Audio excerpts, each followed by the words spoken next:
All right, so in this video, I'm going to cover what I'm recommending to my clients and what I'm also doing during this period when gyms are closed.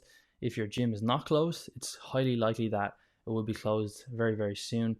And I know that where I live in Ireland, gyms are closed for 2 weeks apparently, but using critical thinking and just how this pandemic has evolved in other countries, it's highly likely that gyms will not be open in 2 weeks' time. I suspect that the probability is much higher of them actually staying closed for up to 6, 8+ weeks.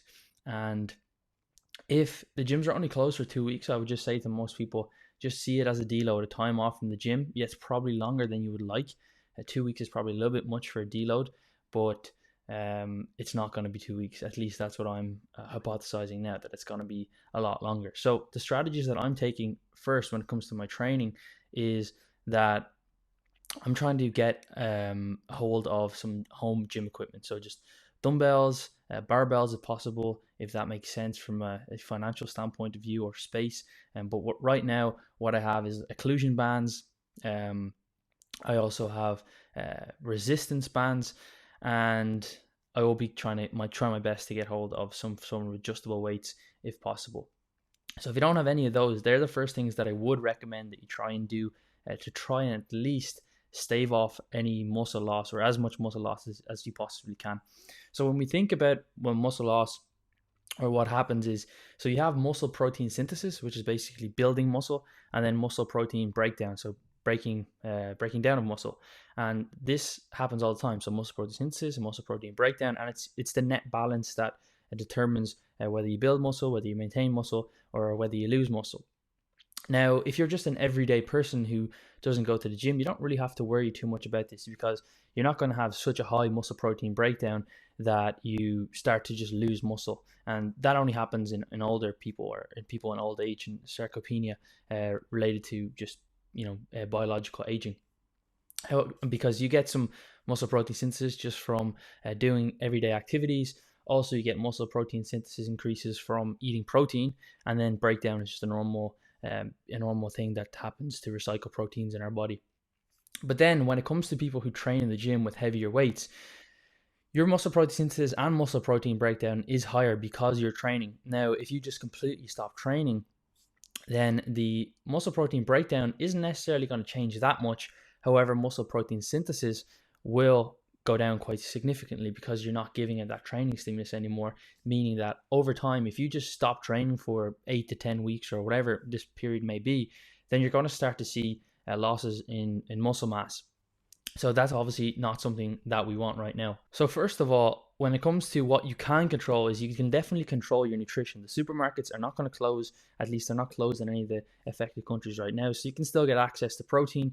And like I mentioned before, you get muscle protein synthesis increases from also eating protein and training. So if you want to minimize muscle protein breakdown, or at least you minimize muscle loss and keep that muscle protein synthesis high, you want to make sure that you're eating enough protein. You're not thinking that, well, because I'm not in the gym anymore, I don't need to eat protein anymore, or I don't need to eat as much protein anymore. And some of the research papers that we're looking at patients who are bedridden because of illnesses or injuries or sicknesses or whatever, they see that they can stave off muscle protein breakdown or losses in muscle when they increase their protein from what they normally intake to higher intakes. Now, the research does show that they're consuming quite inadequate levels compared to what, say, people who resistance train would intake. So from something like 1 gram per kilogram up to, say, 1.6 or 1.7 grams a kilogram per pound, or per kilogram of body weight. But I suspect that most people who are watching this anyway consume that amount of protein already, or if not even more. So me personally, I consume around 2.2 grams per kilogram, so around 1 pound per gram body weight, or per pound, 1 gram per pound of body weight. So if you're not consuming that much, I would recommend that increasing it, and perhaps even a little bit higher than that, can perhaps offset some of the muscle loss that we see in like contest dieting bodybuilders, who can perhaps stave off some of that muscle loss by just increasing their protein intake. But definitely you don't want to be decreasing your protein intake, because that definitely will lead to faster muscle loss. Then when it comes to overall calories, the research in those same patients who are bedridden also showed that by getting the patients eating at maintenance calories, and that may be a new maintenance calories because they're no longer being as active, that staves off muscle loss as well. So if you're in a calorie deficit or if you're dieting right now, I would highly recommend that you don't do that. So I noticed that some people would ask some questions about contest preps that are coming up soon, some competitions or whatever, physique competitions. Most likely they'll be cancelled anyway. And yes, this is not ideal, but there's not a whole lot you can do around this. Like I said, most likely they're going to be cancelled anyway. But let's say you're doing a show in September, October, something like that, and you've already started dieting. I would recommend that, well, one, you should have started your contest prep diet already for things that like this that do happen, but then also increase your calories back to maintenance levels while keeping those protein intakes high, because you don't want to lose muscle mass. That's going to at least give you the best chance of not losing any muscle mass by keeping your protein intake high, giving your body enough energy availability through carbohydrates and through fats so that they can be utilized for energy, so your body's not using stored amino acids or stored proteins, basically muscle, and breaking that down and turning that into energy. So keep your protein intake high, increase it if it's not already high, and perhaps erring on the side of caution and perhaps increasing it above 2.2 grams per kilogram or above 1 pound per 1 gram per pound of body weight, and then making sure that your calories are at maintenance and not in a calorie deficit. And most likely it's probably not a good idea to be in a calorie surplus either, because you're probably going to gain mainly fat, just due to the lack of stimulus that you're going to be able to provide with doing things like home workouts, which we'll talk about now in a minute. All right, so when it comes to training, one of the reasons that I don't like home workouts per se, if you have the option to train in the gym, is because of this magnitude of load. Now, to understand the magnitude of load, I need to talk a little bit about gravity. So we're always under a load, meaning that gravity is a weight that keeps us on the floor, on the ground. And you can see examples of what happens when gravity isn't there. So when astronauts go into space, they start to lose muscle mass because they no longer have this load on their body.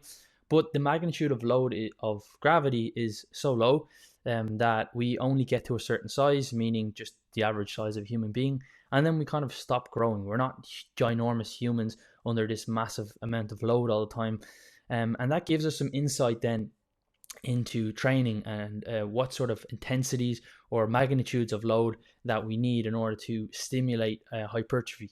So hypertrophy training is pretty forgiving, meaning that you can train across different intensities. When you're training close enough to failure, you'll get similar hypertrophy responses, similar responses in muscle growth when sets are matched, meaning that if you're training, say, like 5 reps to failure or close enough to failure at least, versus, say, higher reps to failure, like 30 reps or around 30 reps, in that range, once you're taking those sets close enough to failure, you'll actually get a similar response in hypertrophy to that set. So meaning if you did a squat and you did, say, 5 reps close enough to failure versus a squat that's like 27 or 28 reps close enough to failure, like a couple reps short of failure, you'll get similar hypertrophy responses, meaning that you can train across a range of intensities and rep ranges and still get similar hypertrophy responses from that training. But coming back to the idea of gravity and the magnitude of load, there obviously is a lower threshold, meaning that could I just do 100 reps and then get similar hypertrophy responses to, say, a 10 reps set of squats close enough to failure? And the answer is no. And the lower ends of the threshold, at least what the research has shown, is around 30% of your 1 rep max. So let's say, for example, my 1 rep max, for argument's sake, is 200 kilograms. Anywhere between, say, 85% of my 1 rep max, which would be like, say, 160, 170 kilograms, all the way down to around 30% of my 1 rep max, which would be about 60 kilograms. So, 60 kilograms on the back squat, will have similar hypertrophy responses once I take that set close enough to failure. So within a couple reps short of failure. Now, obviously, that has practical applications or practical implications, such as like a very high rep set of squat with 60 kilograms, 30 reps, you're going to feel like you're going to die based up of all the metabolites building up. Your leg is going to be burning. Your cardiorespiratory system is going to be giving up before your muscular system. And it just gets very, very difficult. And that's why going even lower than that, so lower than 30% to 1 rep max, is not necessarily going to give you the same responses or results. So giving that example, if I was to just do, say, body weight squats behind me here and try and go to failure, my cardiovascular system is going to give up way before my legs get tired, or before I get high enough stimulus in my muscles to give it adequate response or adequate stimulus for hypertrophy. And also the metabolites building up are just going to be so sore, or so much that my legs just get so sore that I can't get enough reps to create that threshold that give me an optimal stimulus for hypertrophy. And that's why going below 60 kilograms is not necessarily going to be as good, and potentially, or is worse than training, say, above 30% or above 60 kilograms. And that's the same for all muscle groups. And that may be okay for certain things that you're doing at home, but definitely with like heavier lifts, that's going to be a factor or a limiting factor when you're trying to do home workouts.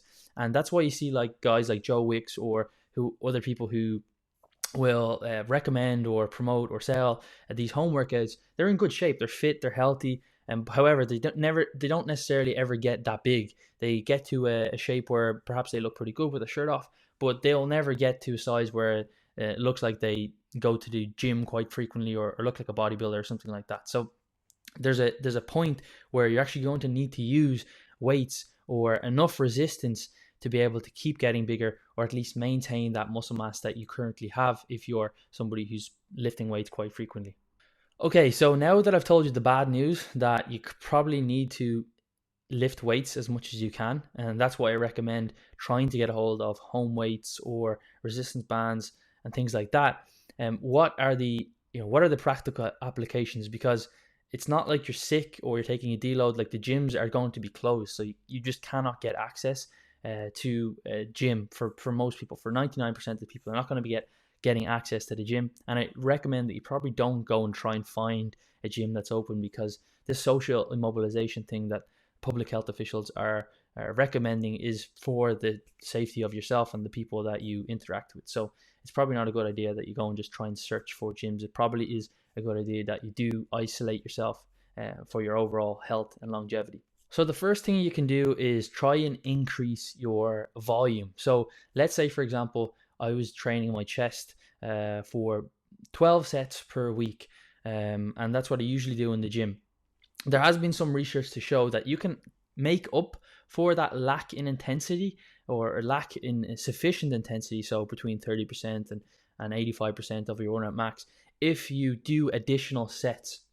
So what I'm personally going to be doing is I'm going to be, say, doing like push-ups or other kind of chest movements, and increasing the volume. So if I traditionally do 12 sets per week, I might increase that to, say, up to 20 sets per week, and then offsetting some of that lack in intensity of training, or lack in intensity of weight, by adding in additional sets, which potentially, even though they're not enough stimulus, you still get some stimulus. And by adding in additional sets to my workouts or to my home workout, I can potentially make up for that, or at least at the very best offset some of the negative effects of not being able to get to a gym and lift a high enough of intensity of weight. The second thing that I'm going to be doing is slowing down my reps. Now, although slowing down the tempo of your reps is not necessarily better, and the research is all in untrained individuals, which isn't that great, because untrained individuals can pretty much progress off anything, that the research is shown by Schoenfeld and colleagues that anywhere between, say, a half a second for a repetition all the way up to around 8 seconds has similar hypertrophy responses.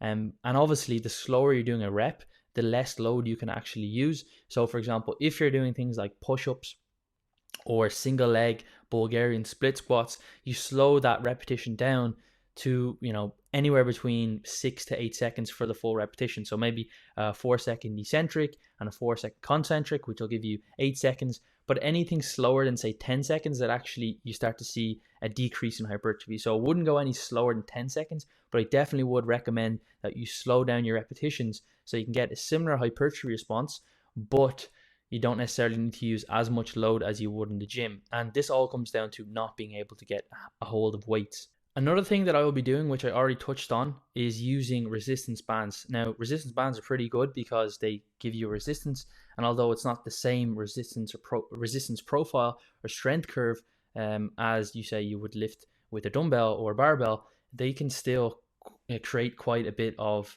poundage. So if you can get access to resistance bands, I don't know how difficult it will be now because a lot of them are probably produced in China.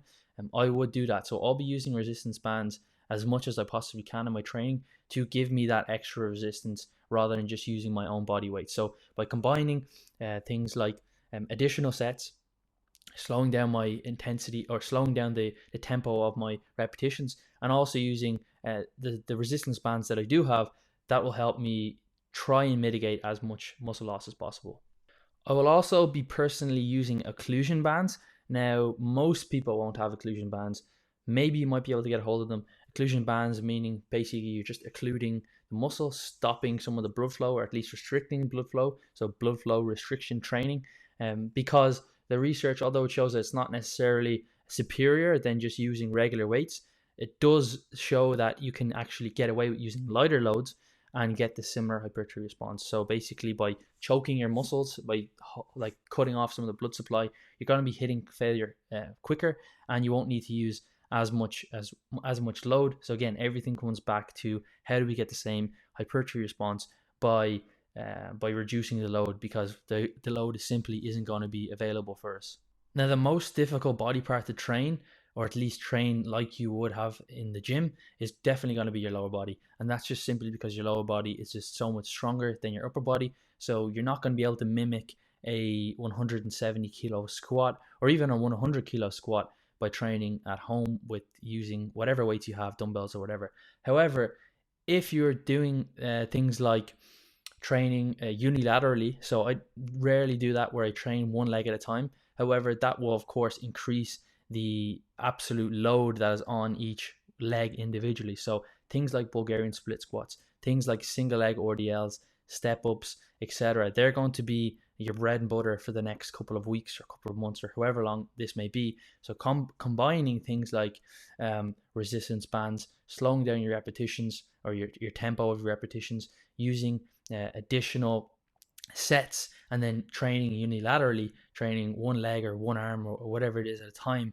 are going to give you the best bang for your buck, or the best chance of minimizing muscle loss during this period. One thing that I also forgot to mention that I will be using is intensity techniques, mainly myo reps and rest pause sets. So myo reps meaning that you just pick a weight and you do it for like a couple of reps, like 10 reps. You don't go to failure, and then you take a few breaths, and then you use the same weight again, and then you take a few more breaths, and you basically keep doing that for a number of sets where the breaks are only very, very short. The other intensity techniques, rest pause, is very, very similar, where you're just pausing for a couple of seconds and then going again. So you're basically using the same weight and it counts as one set.